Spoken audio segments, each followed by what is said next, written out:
अस्सलामुअलैकुम, hello everyone, I hope you all guys are good. तो आज की वीडियो एक छोटा सा व्लॉग होने वाला है जो कि स्टार्ट हुआ था इस प्यारे से मौसम के साथ। सुबह उठने के बाद सबसे पहले मुंह धोने के बाद मैंने सोचा यार आज सब कुछ लिखते हैं कि हमने क्या क्या करना है, क्या क्या वीडियोस बनानी है। तो सबसे पहले मैं अपने कंटेंट के बारे में काफ़ी देर बैठ के सोचती रही, कुछ समझ नहीं आ रहा था और फिर मैंने लिखना स्टार्ट किया तो सब कुछ आना स्टार्ट हो गया। इंशाल्लाह ये वाली वीडियो भी बन जाएगी जो मैं लिख रही हूँ, लेकिन अभी तक ये नहीं बनी है क्योंकि बाकी बहुत ज़्यादा काम थे घर के और व्लॉग वगैरह भी बनाना था। तो अब ये वीडियो इंशाल्लाह कुछ दिनों तक आएगी। उसके बाद ये सब कुछ करते करते ही साथ में मेरा नाश्ता भी आ गया था। सो आई थॉट कि पहले नाश्ता कर लेते हैं फिर देखते हैं अब आगे। मुझे पता है बहुत से लोग कहेंगे कि ये कोई हेल्दी नाश्ता नहीं है, और हाँ मैं कोई हेल्दी नाश्ता नहीं करती हूँ, तब करती हूँ जब मैं डाइट करती हूँ या जब मैं बहुत ज़्यादा कॉन्शियस होती हूँ अपनी स्किन के लिए। अदरवाइज़ मैं कोई इतना ख़ास हेल्दी नाश्ता नहीं करती। शिफ्टिंग की वजह से घर में बहुत ज़्यादा प्रॉब्लम्स चल रही हैं, बहुत से काम होते हैं जिसकी वजह से वीडियोस नहीं बन पाती और व्लॉग्स और वीडियोस वगैरह बनाना बहुत ज़्यादा मुश्किल हो जाता है। But still I am working on it और इंशाल्लाह मज़ीद भी इस पे मैं काम करूँगी। और नाश्ता करने के बाद मैंने सारा काम कंप्लीट कर लिया था, सब लिख लिया था क्या कैसे करना है, कैसे नहीं करना, कौन कौन सी वीडियो बनानी है, कौन सी वीडियो नहीं बनानी।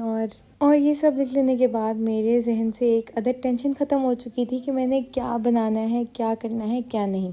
ये काम करने के बाद मैंने सोचा चलो कमरे में चक्कर लगाते हैं, और रूम का बहुत ही बुरा हशर हो चुका था और इसको शदीद ज़रूरत थी सफाई की। सो आई थॉट पहले सफाई कर लेते हैं।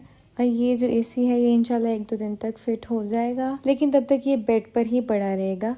मेरी स्कूल की, कॉलेजेस की फ़ाइल्स वगैरह सब कुछ बिखरा पड़ा है कमरे में। और ये सब हरकतें मेरी छोटी बहनों की, क्योंकि उन्हें सुकून नहीं आ रहा था, वो जानना चाह रही थी कि मेरे पास क्या है, मेरे बैग्स में क्या है, और ये सब उन्होंने फैलाया है माशाल्लाह से। और अब इतनी मेहनत करके मुझे ये सब समेटना पड़ रहा है और मुझे इतना गुस्सा था उस टाइम पे, मैंने सब चीज़ें उठा के बाहर फेंकी कि भाई ये लो करो खुद। इतना ज़्यादा गंद देख के वैसे इंसान का दिमाग ख़राब हो जाता है। मतलब जूतियाँ इधर बिखरी पड़ी हैं, मतलब उल्ट पुल्ट हुआ पड़ा है पूरा कमरा। कोई शॉपर, कोई दुनिया जहान का गंद बुला इस कमरे के अंदर पड़ा हुआ था। ऊपर से सारी चीज़ें समेटने के बाद, इधर उधर उठा के पटकने के बाद मैंने सोचा चलो अब झाड़ू लगाते हैं, और मैंने सारा जो गंद वगैरह था सारा बाहर निकाल दिया। और वैसे भी मुझे इतनी ज़्यादा आदत नहीं है काम करने की, तो इसलिए मुझे ज़्यादा ही गुस्सा आना स्टार्ट हो जाता है जब भी मैं काम के बारे में सोचती हूँ या देखती हूँ कि अब मुझे काम करना पड़ेगा। तो खैर थोड़ी बहुत मेहनत और जद्दोजहद करने के बाद मैंने ये झाड़ू लगा ही लिया था, और जो ऊपर से ज़्यादा गंद था मेन वो मैंने सारा हटा दिया था। और उसके बाद एक अच्छी खबर मुझे मिली कि मेरी हेल्प करने के लिए बच्चे आ गए थे। तो झाड़ू लगाने के बाद सारी तपड़ियाँ पोछे वगैरह मैंने बच्चों से लगवा लिए थे। लेकिन आजकल मैं एक तलाश में हूँ कि मुझे कोई एक अच्छी हाउस हेल्प मिल जाए जो कि मेरे साथ थोड़ी बहुत हेल्प कराती रहे। लेकिन ये भी एक बहुत मुश्किल काम है और बस इसी में ही जद्दोजहद चल रही है। अल्लाह ताला करे कि कोई मिल जाए। उसके बाद मेरे घर में एक रोला डला हुआ था कि भाई हमें डम्पलिंग्स खाने हैं, तो उसका सामान हमने मंगवाया और मेरी जो छोटी बहन है उसने मेरे साथ हेल्प करवाई और हमने मिलकर डम्पलिंग्स बनाए। उसके लिए सबसे पहले हमने सब्जियां धोई और उनको अच्छे से धोने के बाद उनको कट किया। कट करने के बाद हमने उनको अच्छी तरह चॉप कर लिया था। इसकी जो पूरी रेसिपी है डम्पलिंग्स की, ये मैं आपको सेपरेटली भी दे दूँगी, तो उसके लिए आप कमेंट सेक्शन में भी बता सकते हैं। और मैंने वैसे भी अपलोड कर ही देनी अगर आप ना भी कहें तो, क्योंकि डम्पलिंग्स की रेसिपी की वीडियो मैंने शूट करके रखी हुई है और इंशाल्लाह वो भी इस चैनल पे ही पोस्ट हो जाएगी बहुत जल्द। डम्पलिंग्स वैसे खाने में बहुत ज़्यादा टेस्टी होते हैं। मोमोज़ भी कहते हैं इसे इंडिया में, पाकिस्तान में मोस्टली मोमोज़ ही कहा जाता है इसको। लेकिन इसकी रेसिपी बहुत सिंपल है, बहुत इजी है, कुछ ज़्यादा स्पाइसेस वगैरह कुछ भी नहीं डलता। डो नीड करनी होती है, सिर्फ फिलिंग तैयार करनी होती है।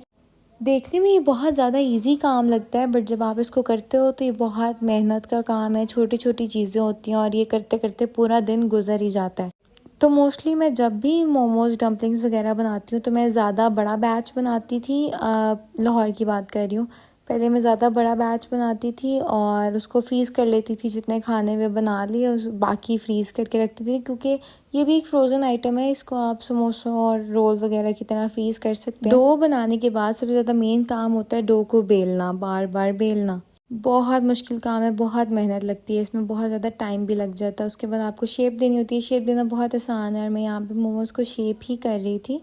सो आई थॉट ये भी छोटा सा क्लिप बीच में ऐड कर देते हैं। बाकी मैं डिटेल्ड भी बता दूंगी कि मैंने ये कैसे किया और कैसे नहीं। आजकल तो वैसे ही बहुत ज़्यादा फेमस है ये सब चीज़ें। चिली ऑयल भी बनाया था मैंने, इसकी रेसिपी भी है मेरे पास। वैसे भी आजकल इंटरनेट पे बहुत अवेयरनेस है, हर चीज़ की रेसिपी ऑलरेडी अवेलेबल होती है। और फिर उसके बाद हमारे डम्पलिंग्स रेडी हो गए थे और मेरी बहन ने इनको खा लिया था और उसको खा के सुकून आ गया था। मुझसे इतनी मेहनत करवाने के बाद ही उसको सुकून आया था। तो हमने इसको सर्व किया था चिली ऑयल के साथ and believe me this was very tasty.